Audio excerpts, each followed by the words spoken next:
მოგესალმებით. ეთერშია BMG ავტოშოუ ნიკა შელიასთან და გიორგი დანელიასთან ერთად. დღეს გადაცემაში ნახავთ. რა ხდება მსოფლიოში? წარმატებები, კრახები და ინოვაციები. შევაჯამებთ მიმდინარე კვირას. მათე კობახიძე, 14 წლის ახალგაზრდა, რომელიც ფორმულა 4-ის ტესტებზე, არ ვიცი, ძალიან წარმატებით გაიარა. დიდ ბრიტანეთში იყო ეს ყველაფერი და მომავალი ფორმულა 1-ის პილოტი ქართველი მე მგონი გვეყოლება რა. ჩემი გადაწყვიტა მიებაძა Range Rover-ისთვის პირდაპირ მნიშვნელობით. ალბათ ყველას გაქვთ ნანახი Range Rover-ის ცნობილი რეკლამა 64-ის კარიბჭეს როგორ იპრობს 999 საფეხურიანი აღმართი არის. ციცაბო აღმართია და მოხდა სრული კატასტროფა. გაწყდა უსაფრთხოების ნოტიო და გამოება საბურავს და ამის გამო მანქანა დაცურდა რაღაცა პატარა დაზიანებაც მიაყენა ამ ლეგენდარულ ადგილს. ნუ ამას ყველაფერს ავანაზღაურებთ რაღაცა, მაგრამ მე და დანოს ნაკლებად გონია რომ ეს ყოფილიყო თავარი მიზეზი აქ. რუსეთში ძალიან საინტერესო შემთხვევა დაფიქსირდა. მიბაძეს ტესლას და ჩვენც რატო არ შეგვიძლია რობოტი ყავდესო როგორც ტესლას ყავსო რობოტიო და მოკლედ როგორც კი სცენაზე ავიდა რობოტი და ხელი დაიქნია, გადაწონა და წაიქცა ეგრევე. უმალვე რა თქმა უნდა ეს რობოტი აიტაცეს და გაიტანეს სცენიდან. გადავიღეთ ფრანგული hot hatchback-ი, Renault Clio RS Trophy, როგორი სამართავია ყოველდღიურად ქარხნული სპორტული ავტომობილი და რამდენად ღირს მისი შეძენა. მართვისას Clio RS Trophy უკვე რამდენიმე წამში აჩვენებს თავის ხასიათს. მანქანა სწრაფად რეაგირებს გზაზე. მოსახვევებში მანქანა უწყინარია, მაგრამ მკაცრიც. თუ ხეშად მოექცევი, შეგატყობინებს, რომ უნდა დაუბრუნდეთ ჩარჩოებს. სპორტ რეჟიმის საჭის სიმტკიცეს და გაზის რეაქციას ზრდის. რეის რეჟიმში კი მანქანა მთლიანად თქვენ ხელშია. გადაცემათა კოლოფი აქ უფრო მგრძნობიარეა. ზედმეტ შეყოვნებას არ აკეთებს და აქტიურად ასრულებს მძღოლის სურვილებს. Trophy საკმაოდ კომფორტულიცაა ყოველდღიურ რეჟიმში. სალონი მოსახერხებელია საწვავის ხარჯი ზომიერი, ხმაურიც არაა გადაჭარბებული. ეს არის მანქანა, რომელიც მხოლოდ კვირადღეს უნდა გამოიყვანოთ. მას სავსებით შეუძლია იყოს ყოველდღიური სატრანსპორტო საშუალება, ოღონდ სპორტული ტემპით. გადაცემაში სტუმრად გვეყოლება ქალი ავტობლოგერი ანა აბაშიძე. მოგვიყვება და გაგვიზიარებს გერმანიაში მწვანე ჯოჯოხეთის 20 კილომეტრიან სარბოლო ტრასაზე სიარულის გამოცდილებას. რინგზე თუ დაიმწვერია, უამრავი ჯარი, ჩათვალე როვანებში ხარ და ეგრევე უნდა გამოასწრო ხო? საქართველოში აბსოლუტურად. არც გეყოფა არ ვერ გამოასწრებ, დაგიჭერენ და ანუ აი გადაიხადე. პირდაპირ ესე არის რა, ანუ საერთოდ სხვა გამოცდილება არის. წარმოიდგინე 22 კილომეტრიანი გზაზე მიდიხარ, ეს გზა აუცილებლად ზეპირად უნდა იცოდე, რომ შენ ანუ ყველა მოსახვევში უკვე სწორად შეხვიდა. სტატისტიკა არის ესეთი, რომ რინგზე ერთდროულად იმყოფება ხოლმე 400 მანქანა. წარმოიდგინე, ეხლა იქ მართვის გამოცდილება რა არის? ძალიან საინტერესო სიახლეები გვაქვს. მოდი დავიწყოთ პოზიტიურით. მათე კობახიძე, 14 წლის ახალგაზრდა, რომელიც ფორმულა 4-ის ტესტებზე, არ ვიცი, ძალიან წარმატებით გაიარა. დიდ ბრიტანეთში იყო ეს ყველაფერი და მომავალი ფორმულა 1-ის პილოტი ქართველი მე მგონი გვეყოლება რა. მათე ძალიან მაგარი ბიჭი არის, მართლა ჩვენ ადრეც თქვით, სანამ მათ ეს ფორმულა 4-ში ვიხილავდით და ფორმულა 4-ის ტესტებზე წავიდო და აქამდეც გვითქვამს ბევრჯერ რომ მათე იქნება მე მგონი პირველი ქართველი რომელიც ფორმულა 1-ზე ქართული გვარი აღმოჩნდება და მათ ეს ძალიან დიდ წარმატებებს უსურვებთ და იმედი მაქვს რომ ძალიან მალე ქართველებს გვეყოლება ფორმულა 1-ის პილოტი. წვიმაში რა მაგრად არის? წვიმაშიც ძალიან მაგრად არის. პარალელი გავავლე სენასთან რა, წვიმის კაცი. მათეს მე მგონი ძალიან უყვარს სენა და ხასიათებითაც მათეს სიარული ძალიან გავს სენას სიარულს. აი ძველი კადრები თუ გაქვთ ნანახი სენა რო კარტინგით დადის, ძალიან გავს მათეს სიარულიც და რა ვიცი, წარმატებებს უსურვებთ მათეს დიდი ფორმულა 1-ის გზისკენ მოკლედ. გადავიდეთ კრახებზეც. ჩინური ავტომწარმოებელი ჩერი. გაგიგია? კი, რა თქმა უნდა, გამიგია. ერთ-ერთი ძველი მოდელიც არის, რომელიც ძალიან პოპულარულია პოსტსაბჭოთა ქვეყნებში. ეს არის ჩერი ამულეტი. ძალიან მახინჯი ვაკარას, სიმართლე მინდა ვთქვა. და ნუ შემდეგ ნუ ჩერი რაღაც პერიოდი განულო და ეხა უკვე როგორც ჩანს და როგორც მოინდომა მწვერვალების დაპყრობა ჩინური მწარმოებელი გადავიდა ელექტროავტომობილებზე. მოკლედ ჩინელები აქტიურად ნამდვილად ვაძავენ ევროპელ მწარმოებლებს. თავიდან ბაძავდნენ ძირითადად ვიზუალით ინტერიერით. დიზაინერებიც კი ევროპელი დიზაინერები წაიყვანეს თავენთ კომპანიებში და აწყებდნენ იქ მუშაობა და ძალიან ბევრი ჩინური ავტომობილი ძალიან გავს ევროპულ ავტომობილებს. მხოლოდ ვიზუალით. მაგრამ ეხლა რა მოხდა? მოკლედ ჩერიმ გადაწყვიტა მიებაძა Range Rover-ისთვის პირდაპირ მნიშვნელობით. ალბათ ყველას გაქვთ ნანახი Range Rover-ის ცნობილი რეკლამა, 60-ის კარიბჭეს როგორ იპრობს, 999 საფეხურიანი აღმართი არის. ციცაბო აღმართია და მოხდა სრული კატასტროფა. ნუ იქ წერენ რომ მიზეზი არის ის რომ გაწყდა უსაფრთხოების Tokyo და გამოება საბურავს და ამის გამო მანქანა დაცურდა რაღაცა პატარა დაზიანებაც მიაყენა ამ ლეგენდარულ ადგილს. ნუ ამას ყველაფერს ავანაზღაურებ თუ რაღაცა, მაგრამ მე და დანოს ნაკლებად გონია რომ ეს ყოფილიყო თავარი მიზეზი აქ. არ ვიცი. როგორ რაღაცა ისე ზოგადად ავტოწარმოებაში ყველაფერს შვება, გამოცდილება და იმ წლების განმავლობაში დაგროვილი ცოდნა. ახლა Range Rover-ი რომ ერთ-ერთი საუკეთესო ავტომობილი არის, მაგაზე ორი აზრი არ არის. Mercedes-იც და BMW-ც რომ ერთ-ერთი საუკეთესო არის, მაგაზეც ორი აზრი არ არის და ჩინელებს მინდა ვთქვა რომ ჯერ ძალიან ბევრი რამ აქვს დასამტკიცებელი. მიუხედავად იმისა, რომ ხშირად გვაოცებენ და ისეთ რაღაცებს აკეთებენ, რომ მეც გაოცებული ვარ ხოლმე და ჩინური ავტომობილები ასე თუ ისე, მე ვთვლი, რომ ნორმალური არის დღეს რაც იწარმოება. ანუ პირველი შთაბეჭდილება გექნება ხოლმე ვაუ. მაგრამ მე უკვე ისე მალე ეგუები ამ ყველაფერს, რომ თითქოს აი ჩვეულებრივი რაღაცა ავტომობილია რა.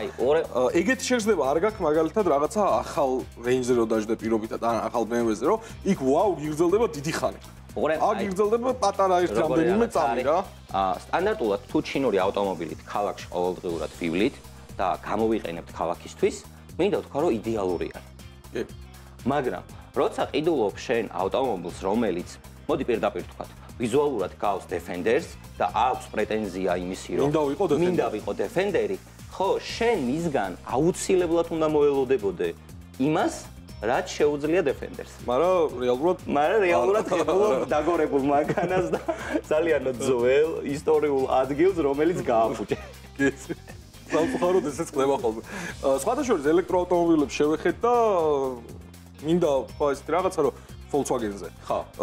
ძალიან კარგი შედეგი დადო. 1000 ესა ბოდიში 160,000 კილომეტრი გაიარა და ბატარეის lifetime-ი მოაკლდა 9%, ხო? ხო, ნუ როგორც ჩანს ძალიან მინიმალისტურად განიცადა დეგრადაცია ელემენტმა და ნუ ეს კარგი არის და ნუ ვითარდებით რა 21 საუკუნეში. წინ და წინ მივდივართ. ნუ რა თქმა უნდა, ესეც უნდა იყოს სხვანაირად არ გამოვა. Toyota საერთოდ წყალბადზე მუშაობს და ეხა 2028-დან გადადიან წყალბადზე მომშავე Hilux უშვებენ და ძალიან საინტერესო 2026 წლიდან მოკლედ Hilux-ი იქნება ელექტრო და ესეც ძალიან სასიხარულოა, მაგრამ აი ჩემი აზრით Hilux-ის ელექტროობა პიკაპი და ელექტრო მაინც რაღაცა შეუთავსებლად ეჭვება რა, იმიტომ რომ აი პიკაპი არის აი უნივერსალური ავტომობილი, მით უმეტეს Hilux-ი და Hilux არც ერთ შემთხვევაში არ სჭირდება რეკლამა. ეს ისეთი ავტომობილი არის და ისეთი მუშკა. ისეთები აქ გამოვლი ტომგებში გახსოვთ ალბათ ყველას კი. Hilux-ზე ძახით ხე. აფეთქეს დაწვეს და ყველაფერი უფლეს და დაიღოს და მით უმეტეს თუ გავითვალისწინებთ იმას, რომ საქართველოში ძალიან ბევრი Hilux-ი გვხვდება და ძალიან ბევრ სახელმწიფო დეპარტამენტს ყავს ეს Hilux-ები და როგორ ხმარობენ ყველა კარგად იყენებენ, მე არ ვიცი უბრალოდ რა შეიძლება რომ ცუდი Hilux-ები თქვა და მით უმეტეს Toyota-ზე, რომელიც უმაგრესი ბრენდი არის ჩემი აზრით. მოდი კიდე ერთ კრახ შევეხოთ. რუსეთში ძალიან საინტერესო შემთხვევა დაფიქსირდა. მიბაძეს Tesla-ს და ჩვენც რატო არ შეგვიძლია რობოტი ყავდესო, როგორც Tesla-ს ყავსო რობოტიო და მოკლედ როგორც კი სცენაზე ავიდა რობოტი და ხელი დაიქნია, გადაწონა და წაიქცა ეგრევე. უმალვე რა თქმა უნდა ეს რობოტი აიტაცეს და გაიტანეს სცენიდან. მე ეს რაღაცას ვიტყვი რა. რუსებმა ჯობია მე მგონი ჯერ ავტომობილების წარმოება ისწავლონ კარგად და თავისი ბრენდები რაც ყავთ ისინი დახვეწონ და ეგ აღარ დაიხვეწონ აღარ შეერა მაგის და მე გადავიდნენ რობოტებზე რა. მოკლედ გადავიგე ჩემი ავტომობილი, მაგრამ სანამ ამ მანქანაზე გადავიდოთ და ვიტყოდით ერთ-ორ სიტყვას, მანამდე შენ მინდა კითხო. წინა გადაცემაში მახსოვს რომ ძალიან რაღაცა შეურაცხყოფელად მოიხსენიე ჩემი ავტომობილი. იმის მერე ატარე იჯექი კიდევაც, აგრესიულადაც იარე, მყრადადაც იარე და ეხა გამიზიარე შენი შთაბეჭდილება. ხო, მოკლედ, ყველა მიცის, რომ ფრანგული ავტომობილებისადმი არ გამოირჩევი დიდი სიყვარულით. და ამას ძალიან ბევრი მიზეზი აქვს. იმიტომ რომ ყველა ავტომობილი, რასთანაც ქონია შეხება და ყოფილა ფრანგული, ან ფუჭდებოდა, ან იწვებოდა. არა, შენ წავდი, მოდი დავკონკრეტეთ, შენ წავდი. მე შენი ავტომობილი არ დამიწევ, შენი ავტომობილი თვითონ დაიწვა. კი. მოკლედ, არ მაქვს რა ეს სიყვარული და რაღაც არც ვიზუალურად დიდად არ მომწონს ფრანგული ავტომობილები, მაგრამ ერთ რაღაცას ვიტყვი. ნიკას ავტომობილი ნამდვილად გამონაკლისი არის, მართლა კარგი სამართავი ავტომობილია, ძალიან უხეში არის არხნიდანვე. კარგი დაკიდების სისტემა აქვს, საჭის მექანიზმი ეგრეთ წოდებული საჭის ღერძი აქვს, ძალიან მოკლე და ძალიან სხარტად რეაგირებს, ასე ვთქვათ რა. აი მაგალითისთვის რო ავხსნა ჩემმა ავტომობილმა საბურავებს რო ბოლომდე მოუხიოს, უნდა გავაკეთო 2.5 ბრუნი. ნიგას ავტომობილს ეს შემცირებული აქვს და გიწევს 1.5 ბრუნის გაკეთება, რაც საბოლოოდ გვაძლევს იმას, რომ როდესაც ავტომობილიც ჩქარა გადავადგილდებით ან ტრეკზე დავდივართ ან რაღაცა, საჭი არის ძალიან როგორ ავხსნა, ასე ვთქვათ, სხარტი და მგრძნობი არის და ძალიან ჩქარა შეგიძლია, ასე ვთქვათ, მოსახვეებში საჭე მართო თუ რა არ ვიცი ვერ ხსნი ამას რა. დაიბლა უკვე იმენად კაი ავტომობილია. თურმე გაიყოფილა რა. გაიყოფილა თურმე ფრანგული ავტომობილები ჰოთელში რა. მაგრამ კარგი არის, მაგრამ მოდი ახლა შევეხოთ მეორე ნაწილს რა. აი ეს რობოტიკოლოფი რო აქვს, იქ ძალიან სწრაფი. სხვათა შორის. ხო, არა, აღიარა. როგორც ავტომობილები იზახიან, რომ DHG-სა და PDK-ს შორის არისო სადღაც გაკოხებულიო რა. მაგრამ აი, მოდი ხა ისიც ვთქვათ და ვაღიაროთ, რომ ამ ავტომობილს რეალურად გარბენი აქვს 80,000 კილომეტრი. ხო. ანუ ფაქტიურად ეს ავტომობილი არის ახალი. კი ბატონო. იცი რა ზემწყდება კიდე გული? იაპონიიდან ესეთი ავტომობილები რო აღარ ჩამოდის რა. ხო, ეგ სამწუხაროა, იმედია ეკანონი შეიცვლება ან დარეგულირდება და ეკანონი შეიცვლება. ახლა გადაუხვიეთ თემას, მაგრამ ნუ მოდი შენს ავტომობილზე ვსაუბრობდით და გავაგრძელოთ. საერთო ჯამში მინდა ვთქვა, რომ Renault Clio Trophy არის limited edition-ი, როგორც ნიკა მოიხსენიებს ხოლმე, ნუ 10-დან დაუწერდი 900-ს და იმ ერთხულასაც დავაკლებ, იმიტომ რომ 80,000 კილომეტრი აქვს ჯერ გავლილი და არ ვიცით, როდესაც ამ ავტომობილს ცოტა გარბენი მოემატება, რა პრობლემები შეექმნება და რა პრობლემების წინაშე აღმოჩნდებით. ერთადერთი რაც შეგვიძლია ვთქვათ, რომ ძალიან მარტივი რაღაცა გაფუჭდა ნიკას ავტომობილზე და ეგ გავრცელებული პრობლემაა ვიდეოში ხსენებთ. და ეგ ვიცოდით კიდევაც რომ მივდიოდით თანამედროვე ავტოწარმოებაში ზოგადად ძალიან უხარისხო ნაწილი ახლა ყველასი რო ფუჭდება ვიცით გინდა Mercedes გინდა BMW და რამე ნებისმიერი მაგას თავისი რესურსი აქვს და ხმება ის პლასმასი და ნუ არა ბიჭო აი რას ვერხდები იცი ხო ბაკი რატო არ იღებოდა ბაკის სახურავი ვაკუუმური აქვს ნუ ეგ გავხსენით მექანიკურად და всё პრობლემა ფრანგების მოფიქრებული ტექნოლოგიაა ნეტა მოიფიქრა ნეტა საინტერესოა და დაუძებნო ეგ მოსაძიებელია ეგ მოსაძიებელია ნუ მოკლედ მე 10-დან 900-ს უწერ შენს ავტომობილს და ვაღიარებ რომ კარგი ავტომობილია ნამდვილად ნახოთ სიუჟეტი და მე უკვე სტუმართან ერთად დაგიბრუნდით დღეს თქვენ წინაშია საფრანგეთში დაბადებული და იაპონიაში გაშვილებული Renault Lutetia RS Trophy. სანამ ამ ავტომობილის მიმოხილვას დავიწყებთ, მოდი პატარა ისტორია ვნახოთ, თუ საიდან მოდის Renault და როგორ მოვიდნენ ამ მოდელამდე.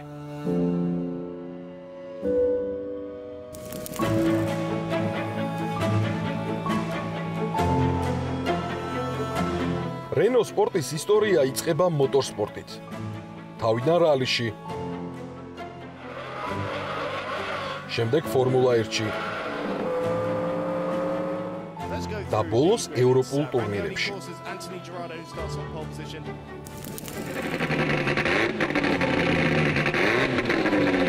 Renault ყოველთვის აერთიანებდა ორ უკიდურესობას: ხელმისაწვდომ ავტომობილს და სარბოლო ტექნოლოგიას. Nous commercialisés, la voiture sera la plus rapide des petites européennes de série. ასე გაჩნდა Clio Williams-ი, შემდეგ RS 172, 182, 197 და 200. ავტომობილები, რომლებმაც ჰოთეჩის ისტორიაში საკუთარი თავი ოქროს ასოებით ჩაწერეს. წლების განმავლობაში Renault სპორტის ფილოსოფია იყო მარტივი: პატარა წონა, ხისტი დაკიდება და მაქსიმალური კონტროლი. ამ ფილოსოფიამ Renault სწორედ აქამდე 2016 წლის RS Trophy-მდე მოიყვანა. ეს არის სპორტული ავტომობილი, რომელიც სიამაყით ატარებს Renault სპორტის მემკვიდრეობას და ჩვეულ კლასიკურ Clio-სთან შედარებით სრულიად სხვა სამყაროა. რა შეგვიძლია ვთქვათ კონკრეტულად Trophy ვერსიაზე? Renault Clio-ს RS-ი, იგივე სპორტი ძალიან პოპულარულია მთელ მსოფლიოში. მისგან განსხვავებით აქ სხვა დაკიდების სისტემა უფრო ხისტია, უფრო მოკლე საჭის მექანიზმია, გადაცემათა კოლოფიც 40%-ით კი გაუმჯობესებულია. მოკლედ ფრანგებმა ყველაფერი ჩადეს ამ ავტომობილში, რომ ნამდვილი ცხელი ჰეჯბეკი ყოფილიყო. იგი ამაყად ატარებს Renault-ს სახელს და Trophy-ს ბეიჯს. ასე ვთქვათ, კარგი მემკვიდრე გამოდგა Renault-ს საბოლოო ისტორიის. ეს მოდელი წარმოადგენს არა უბრალოდ კიდევ ერთ სპორტულ Clio-ს, არამედ ინჟინრების მიერ გამწვავებულ, ოპტიმიზირებულ და ყოველდღიურ გზაზე ადაპტირებულ იმას, რასაც Renault სპორტი 10 წლეულები ატარებს. გარედან Clio RS Trophy უკვე პირველივე წამებში ატარებს სპორტულ შინაარსს. დაბალი პროფილი, აგრესიული წინა ბამპერი, RS-ის ლოგო, სპეციალური 18 დიუმიანი დისკები, ქვედა დიფუზორი და ორმაგი გამონაბოლქვის სისტემა ხას უსვამს, რომ საქმე გვაქვს არა ჩვეულებრივ Clio-სთან, არამედ მის ყველაზე მტკიცე ვერსიასთან. ყველა ეს ელემენტი მხოლოდ ვიზუალი არ არის. ისინი აეროდინამიკის და გაგრილების ნაწილია. Renault Sports ყოველთვის ჰქონდა მიდგომა: დიზაინი ემსახურება ფუნქციას. ინტერიერში RS-ის ატმოსფერო პირდაპირ იგრძნობა. ყველგან ხედავთ RS-ის ლოგოებს, მეტალის paddle shifter-ებს, საჭე, რომელიც იდეალურად ჯდება ხელში. ყველაფერი მიგანიშნებთ, რომ ეს ავტომობილი მართვისთვის არის შექმნილი. Trophy-ს ინტერიერში პრაქტიკულობა შენარჩუნებულია. კომფორტული პოზა, კარგი ხილვადობა, საინფორმაციო ეკრანი, სადაც შესაძლებელია ტურბოს წნევის, ტემპერატურის და დინამიკის მახასიათებლების ნახვა. ეს ის იშვიათი შემთხვევა, როდესაც სპორტული მანქანა კომფორტსაც ინარჩუნებს. ალბათ ყველას გაინტერესებთ, როგორი ხდება ჩვენი ავტომობილის სუდი. არა, ძღოლის მხრიდან არა. შემოუაროთ უნდა.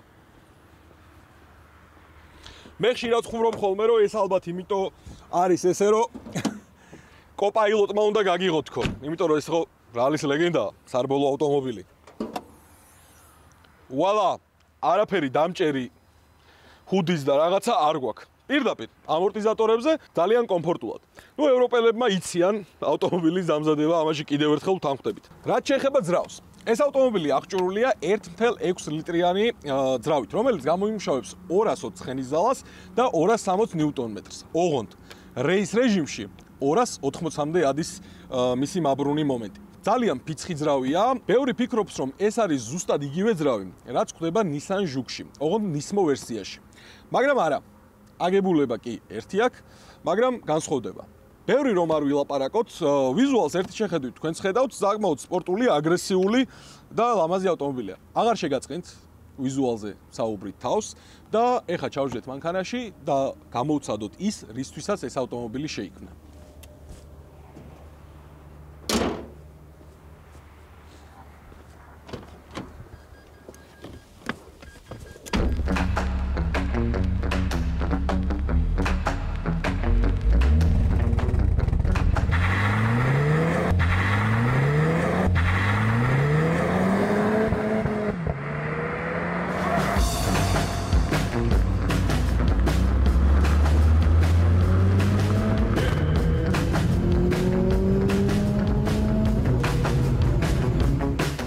პირობებში ძალიან ხისტი ავტომობილია. ხისტი ავტომობილია, იმიტომ რომ დაკიდების სისტემა აქვს სრულიად სხვა, სპორტული დაკიდების სისტემით გამოირჩევა. საჭის მექანიზმი აქვს ძალიან მოკლე ამ ავტომობილს და ჩვეულებრივი რეჟიმით სიარულის დროს გარკვეულწილად შეიძლება ითქვას, რომ დისკომფორტი არის. არის მისი სიხისტიდან გამომდინარე, მაგრამ ასევე უნდა შევეხოთ ამ ავტომობილის წვასაც. გავტესტე, ვიარე ქალაქშიც, ვიარე საცობებშიც, ვიარე ავტობანზეც და ძალიან საინტერესო მონაცემები და შედეგი დადო ამ ავტომობილმა.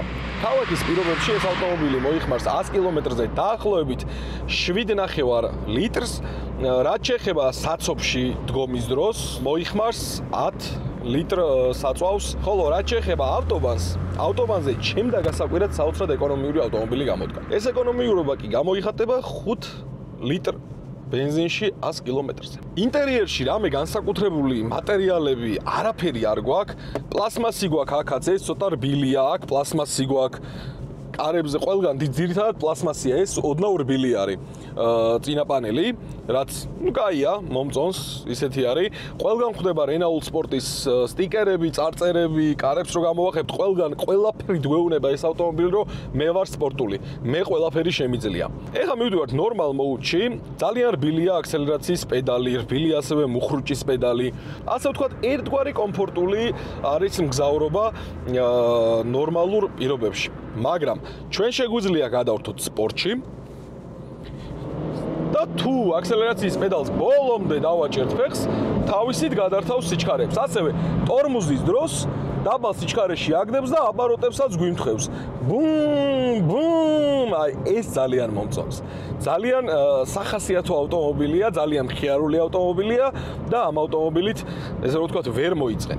მაგრამ გვაქვს მესამე ძალიან საინტერესო რეჟიმი. ეს არის რეისი. გადაგვაქვს უკვე მანუალში და დიდი ხანი ვაწვევით RS Drive-ის ღილაკს. სადაც უკვე გადავდივართ Race Mode-ში და ყველაფერს ვაკონტროლებთ paddle shifter-ებით.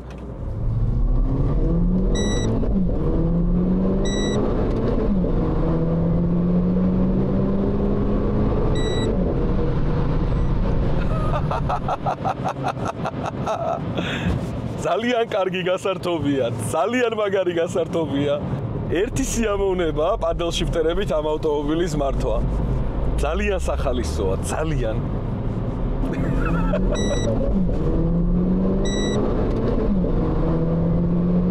არა აქვს შემაწუხებელი ხმა. არა აქვს რაღაცა ისეთი ხმა, რომ დაანგრიოს ყველაფერი. არც ჭირდება რა, მოდი შევთანხმდეთ. ძალიან სასიამოვნოდ გვესმის ის ჩუმი. შედარებით ჩუმი, ასე ვთქვათ, ხმა, რაც ამ ავტომობილს აქვს. და ძალიან სასიამოვნოა ის გადართვების ხმები, პა, აი სუპერ, სუპერ. ასევე არ შემიძლია არ აღვნიშნო ამ ავტომობილის ქვეშ რა ხდება. ძალიან სწორი და სპლიტერებით. რაც აეროდინამიკისთვის ძალიან მნიშვნელოვანია. და აი არ ვიცი, ფრანგებმა ამ ყველაფერზე იზრუნეს. იმიტომ რომ ეს არის სპორტული ავტომობილი. ფრანგები ან უშვებენ ეკონომიურ, ქალაქის, დაბალძრავიან ავტომობილს, ან ძალიან სპორტულ ავტომობილს. და ეს ძალიან სპორტული ავტომობილია. გადაცემათა კოლოფად გამოიყენება EDC, Dual Clutch-ის 6-საფეხურიანი კოლოფი, რომელიც თროფი ვერსიაში უფრო სწრაფია. Renault-მ გადართვების სისწრაფე 40%-ით გააუმჯობესა თროფიში, ხოლო დაბალ სიჩქარეში გადართვები უფრო მყისიერი და აგრესიული გახადა. ეს ყველაფერი ერთად ქმნის პატარა, მაგრამ ძალიან მკვეთრ, ცოცხალ hot hatchbacks. მართვისას Clio RS თროფი უკვე რამდენიმე წამში აჩვენებს თავის ხასიათს. მანქანა სწრაფად რეაგირებს გზაზე. მოსახვევებში მანქანა უწყინარია, მაგრამ მკაცრიც. თუ ხეშად მოექცევი, შეგატყობინებს, რომ უნდა დაუბრუნდე ჩარჩოებს. სპორტ რეჟიმის საჭის სიმტკიცეს და გაზის რეაქციას ზრდის. რეის რეჟიმში კი მანქანა მთლიანად თქვენ ხელშია. გადაცემათა კოლოფი აქ უფრო მგრძნობიარეა. ზედმეტ შეყოვნებას არ აკეთებს და აქტიურად ასრულებს მძღოლის სურვილებს. თროფი საკმაოდ კომფორტულიცაა ყოველდღიურ რეჟიმში. სალონი მოსახერხებელია საწვავის ხარჯი ზომიერი, ხმაურიც არაა გადაჭარბებული. ეს არის მანქანა, რომელიც მხოლოდ კვირადღეს უნდა გამოიყვანოთ. მას სავსებით შეუძლია იყოს ყოველდღიური სატრანსპორტო საშუალება, ოღონდ სპორტული ტემპით. მოდი ახლა გავტესტოთ, თუ როგორი ლანჩი აქვს ამ ჩვენ Renault Clio RS თროფი ვერსიას. ამისათვის გავაჩეროთ ავტომობილი.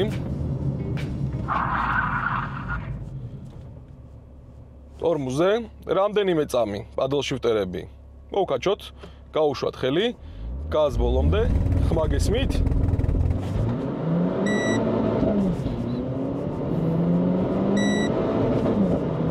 ატარა ცხოველი!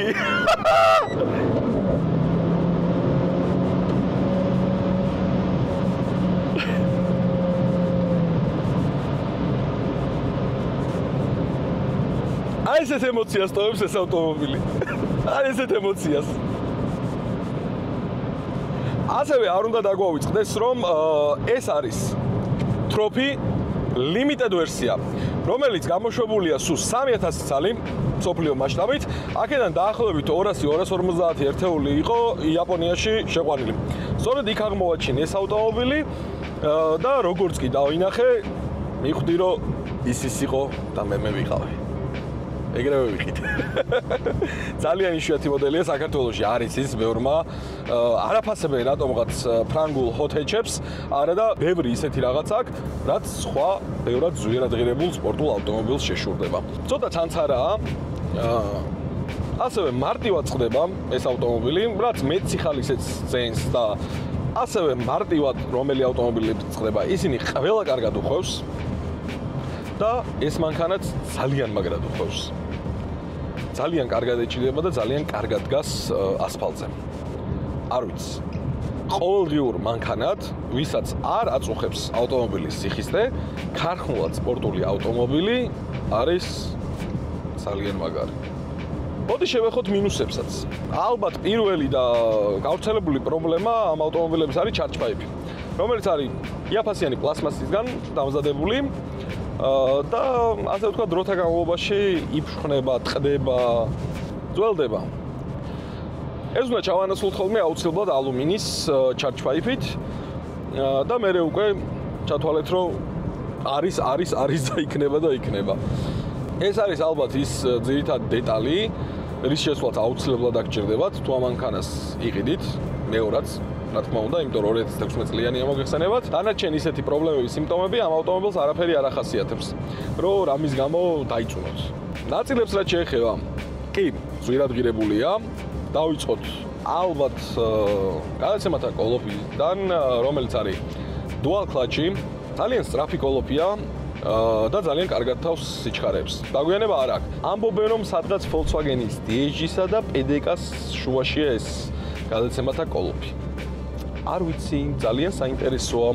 ერთ-ერთი რაც მინდა აღვნიშნო, რომ მე ძალიან კმაყოფილი ვარ ამ ავტომობილის რეაგირებით, სიჩქარის შეცვლით და შეცვლის სისწრაფით. კლაჩიც საკმაოდ ძვირად ღირებულია, ეგრეთ წოდებული გადაბმულობის ხურობს. Clio RS Trophy არის ის მანქანა, რომელიც აერთიანებს რეალურ სპორტულ ენერგიას, მართვის ნამდვილ სიამოვნებას და ყოველდღიური გამოყენების პრაქტიკულობას. ეს არის hot hatch-ი, რომელსაც აქვს ისტორია, ტექნოლოგია და ხასიათი. თუ თქვენ ეძებთ ავტომობილს, რომელიც პატარაა, მაგრამ ძლავრი, ემოციური, ისეთი, რომ მართვის ყოველი წუთი დასამახსოვრებელია, Clio RS Trophy ნამდვილად კარგი არჩევანია.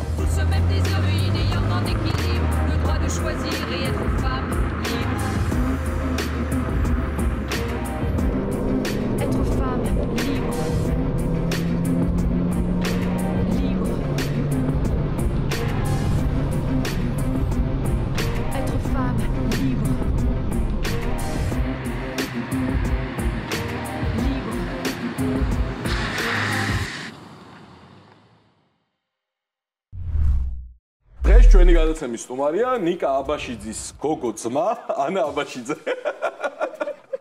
ანა როგორ აც უკვე ავტობლოგერი. შენ არ გეკითხე. მე არ მეკითხები ხო? ჩვენც კარგად ვართ.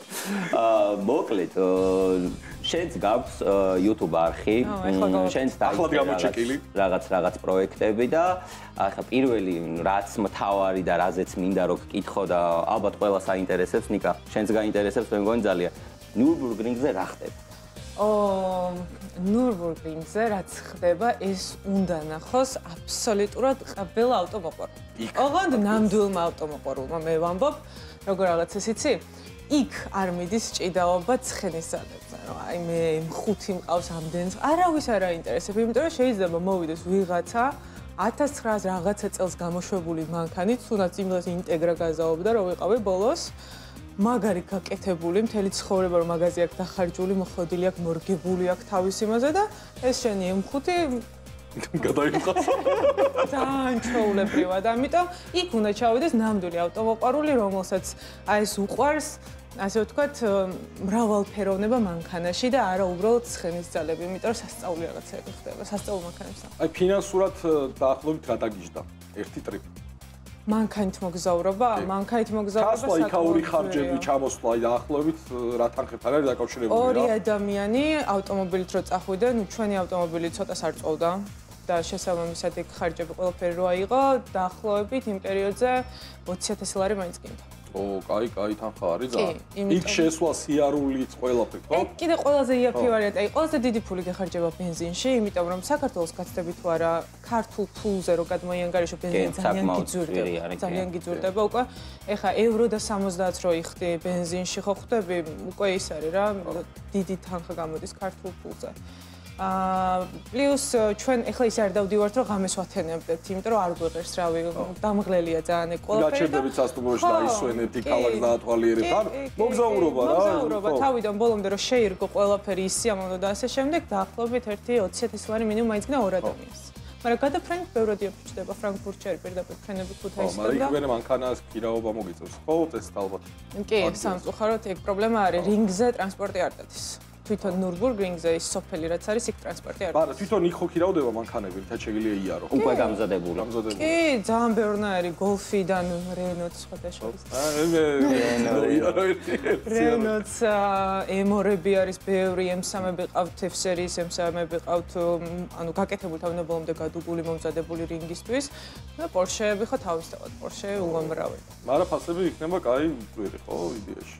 არა, 300 ევროდან იწყება. ხო? ხო, 300 ევროდან იწყება, თორცდები 4 წრე შედის.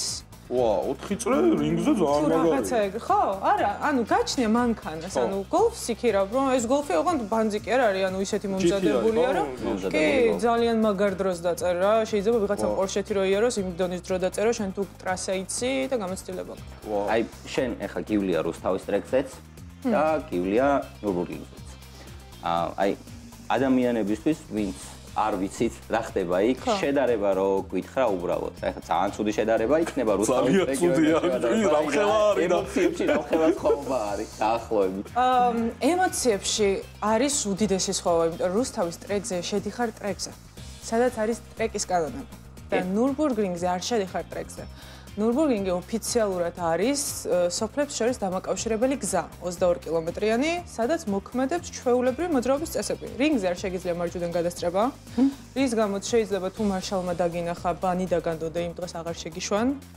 და უბრალოდ ამ გზაზე ერთადერთი კანონი არის, რომ სიჩქარე არ არის შეზღუდული. დანარჩენი ჩვეულებრივად ჯარიმდები და რინგზე თუ დაიმტვერი, ანუ უამრავი ჯარიმა, ჩათვალე რომ ვანებში ხარ და ეგრევე უნდა გამოასწრო. საქართველოში აბსოლუტურად არც გეყოფა არ ვერ გამოასწრებ, დაგიჭერენ და ანუ აი გადაიხადე. პირდაპირ ესე არის რა, ანუ საერთოდ სხვა გამოცდილება არის. წარმოიდგინე 22 კილომეტრიან გზაზე მიდიხარ, ეს გზა აუცილებლად ზეპირად უნდა იცოდე, რომ შენ ანუ ყველა მოსახვევში უკვე სწორად შეხვიდე. მაგრამ არის ის, რომ სტატისტიკა არის ესეთი, რომ რინგზე ერთდროულად იმყოფება ხოლმე 400 მანქანა. წარმოიდგინე, ეხლა იქ მართვის გამოცდილება რა არის. ვიღაცა დაგაზავს, ვიღაცა შეიძლება შემოსული იყოს რაღაცა რეტრო მანქანით გადახდელით, кайფობდნენ და ანუ ყველა თავის პონტშია მოკლედ რა. ყველა ტიპის ავტომოყარულს კრავს. ეხლა მითხარი, შენ YouTube არხზე. რატო გადაწყვიტე რომ ჩაერთო ესე აქტიურად? ჩემ YouTube არხზე იმიტომ გადავწყვიტე, რომ ნუ ჯერ ხო დიდი ხანია კი იცით, რომ ეს YouTube თემებში ვარ, როგორც უკამერის უკან რა და ბევრი YouTube არხზე მიმოშავია, მაგრამ ეს ან ეპიზოდურ როლში. ხო, გოგოძმის როლში. მაგრამ ეს Honda რაც ყავს ჩვენ საგვარეულო CRX. ისე მოხდა რა, მოკლედ ნიკა ფიზიკურად ვერ ახერხებს მართლა, რო ყურადღება მიაქციოს და აი ეს მანქანა საბოლოოდ ისე გამოვიდა, რომ მე დავდიოდი ბოლოს სანამ შეეძლო სიარული, რაღაცა ჩემთან გასახთან ასე შემდეგ და ძალიან დიდი ხანია მინდა რომ მოიხოდოს რა. ოღონდ ეს თავიდანვე გააზრებული მქონდა, რომ როგორც ტრეკის მანქანა ესე ვეღარ მოიხოდება, უკვე ძარა ისეთი დაზიანებულია. ამიტომ გადავწყვიტე, რომ იყოს ისევ ის show car, რაც იყო თავის დროზე. და ხო, ვიზუალურად, ტექნიკურად აღდგეს. და რაღაც პატარ-პატარა დეტალები დავამატო, ეხლა Xon-ის ჩავდგა. ხო, რა, ხო, რა. ანუ ისტორია რომ გააგრძელოს რაღაცნაირად, იმიტომ რომ ძალიან გული მწყდება. 2000-იანების აი ფორსაჟი რო გამოვიდა და აი ეგრე ზუსტად ეგეთი ავტომობილია. ყავს ეგ CRX-ი ახლო დანანახით? ძალიან საყვარელი მანქანა არის და მეც ძალიან მომწონს და იმედი მაქვს რომ მალე დაიწყებ ამ პროექტს. აი ველოდები სპონსორები არის ყველაზე დიდი ის რა პრობლემა ამასთან. მე როგორც მახსოვს 92-ის პროექტიც უნდა დაგეწყო. 92 ჩემით ვაკეთებ.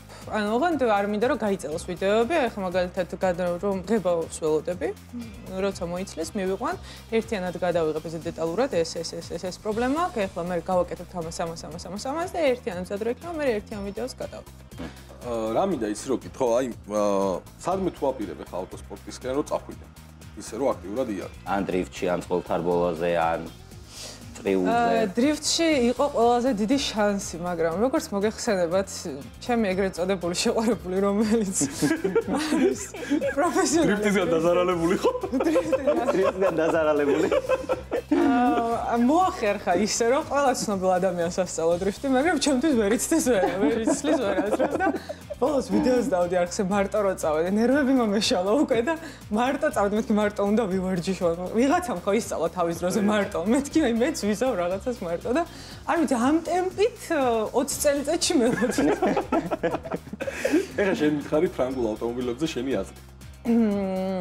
ფრანგულ ავტომობილებზე მე ძალიან მიყვარს როგორც სახასიათო ავტომობილი. იმიტომ რომ ზოგადად რადგან ვარ ავტომოყვარული, ყველა ქვეყნის ავტოწარმოებას ვცემ პატივს, იმიტომ რომ ყველამ შეიტანა თავისი როლი ავტოინდუსტრიის განვითარებაში და თუნდაც ავტოსპორტის განვითარებაში. ხოდა პეჟომ საერთოდ ხო ტაქსიმ შეგვაყვარა. ეგ იყო რომ უდიდესი როლი ითამაშა ჩემ ბავშვობაში ავტო თემაზე. ეგრე ფორსაჟამდე იყო.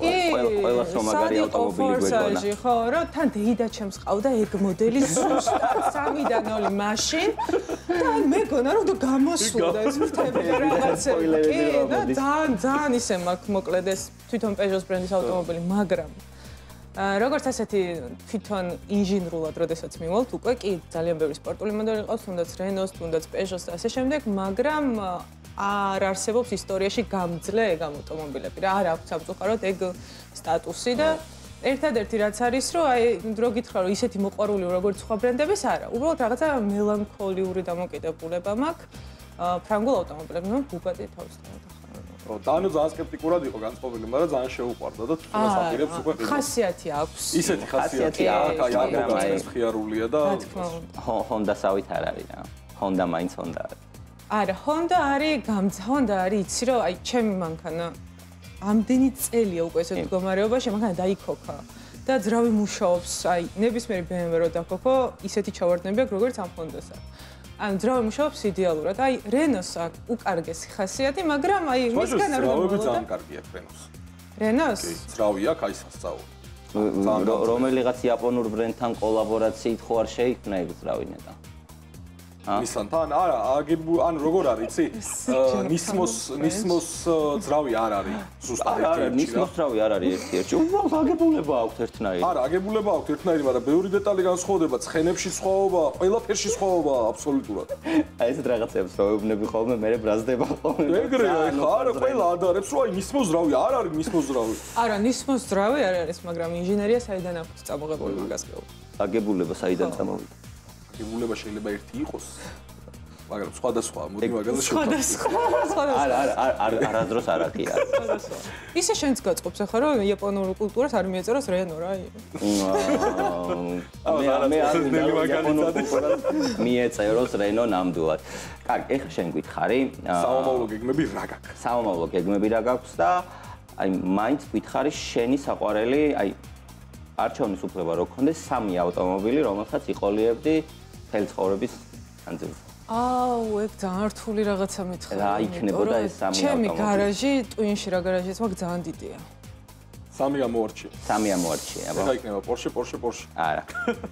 არა, Porsche აუცილებლად იქნება. ერთ-ერთი იქნება აუცილებლად იქნება GT3, ოღონდ უბრალოდ, ანუ თუ უბრალოდ მხოლოდ 3 ავტომობილის ყოლის უფლება მაქვს, Porsche იქნება GT3 და არა RS. დიდი სპოილერი? ხო, ანუ უბრალოდ GT3 არა RS ვერსია, რომ აი თავი მოძრაობა და თან ტრეკიც იყოს რა, იმიტომ რომ RS-ი ქალაქში სამოძრაოდ კატასტროფა არის და დანარჩენი 2. Ferrari იქნება აუცილებლად F40. არა, გემოვნება აქვს. და და ერთი მანქანა მყავს ჩაბეჭდელი, ოღონდ ეს არის ძალიან სუბიექტური, ანუ როგორც ასეთი ვიღაცა რომ შეიძლება რაღაც ვიღაცისთვის არანაირი განსაკუთრებული არ არის, მაგრამ მე მყავს ჩაბეჭდელი პაგანი. უბრალოდ ლეგენდარული ავტომობილი. ხო, ზონდა? ზონდა მისი ხმა, დიზაინია, utopia ხო utopia, პირდაპირ რა სახელიც ქვია ის არის ნამდვილად, მაგრამ ზონდა მაინც აი როგორ გითხრა, საწყისი რო არის რაღაცა ყველაფრის ეგეთი ის არის და ალბათ ეგ სამი ავტომობილი სხვათა შორის Top Gear-ში იყო, რო გადაიღეს რა და ხალხს ეგ რა მანქანა არისო და ზონდა და ყველას ეგონა Honda. აი ცა საინტერესო ის იყო რა. მაგხელა Honda. ხო, მაგხელა Honda რაღაცა ისეთი უცნაური ის იყო. ანა, შენ სამომავლო გეგმებზეც გითხარი, ორი სიტყვა, რას აპირე, აგრძელებ თუ არა მიმართულებით კარიერას და რამე პროექტებს თუ გეგმა. პროექტები მექნება აუცილებლად, პირველ რიგში აუცილებლად უნდა განვახორციელო, რომ Honda-s პროექტი ეს აუცილებელი ვარიანტი არის და ნუ სპონსორი იქნება, არ იქნება, როგორც მოხერხდება, მოკლედ უნდა გავაკეთო ეგ ყველაფერი და მე ძალიან ისეთი არასტანდარტული პროექტები, მოკლედ ანუ კი იცის, შენც იცი რაღაცა, რომ არ მაქვს ეს სტანდარტული ის მანქანების ის რაღაცა შეიძლება თავში დიდი ხანია მაგალითად ტოფასი მინდა რომ გავადრიფთქარო, აი ეს მაქვს რომ თურქეთში რომ გამოვიარეთ ბევრჯერ, ანუ რიგზე რომ ვიყავით 4-ჯერ მანქანი, ამ ტოფასი ხო იცი რომელია? ხო და ეს თურქული მანქანა არის, ტოფასი რომელიც ხალხო, ანუ ამის თუნდაც ფურგონი ვარიანტი და თუნდაც აი ეს ესე რო აქვს რა დარაზვალებული საბურავი. ეს არის ცალკე ხელოვნება ჩემთვის, ეს ურბანულია ძალიან და აი მაგის დრიფტკარი უბრალოდ 3-დან 0 გაუშვა და რაღაც აი ძალიან ეს არის რა. რა საინტერესო პროექტი იქნება. ეს წინა წამყვანია, ჩაგიკითხები. სიმართლე რომ გითხრა, რამდენადაც მე ვიცი უკანა წამყვანია მგონი. ვაუ, მე წინა მგონია. მაგრამ ანუ დიდად არ ვარ გარკვეული, ხო გეუბნები, ანუ თურქეთში დეტალურად არ ვარ ჯერ გარკვეული, უბრალოდ ეს მანქანები დავინახე მესამე წასვლაზე, უკვე დათოს ვეუბნები, რომ მეთქი ეს მანქანა მომწონს რა. მაგრამ ანუ ვერ ვხსნი მომწონს, იმიტომ რომ არ არის რა, ხო, ძალიან გასართობია ჩემი და მე რა უნდა გააკეთო ხა მანქანისგან, გავაკეთებ drift cars, რომელთაც აი რა დაამტრო არ დაგენონება რა.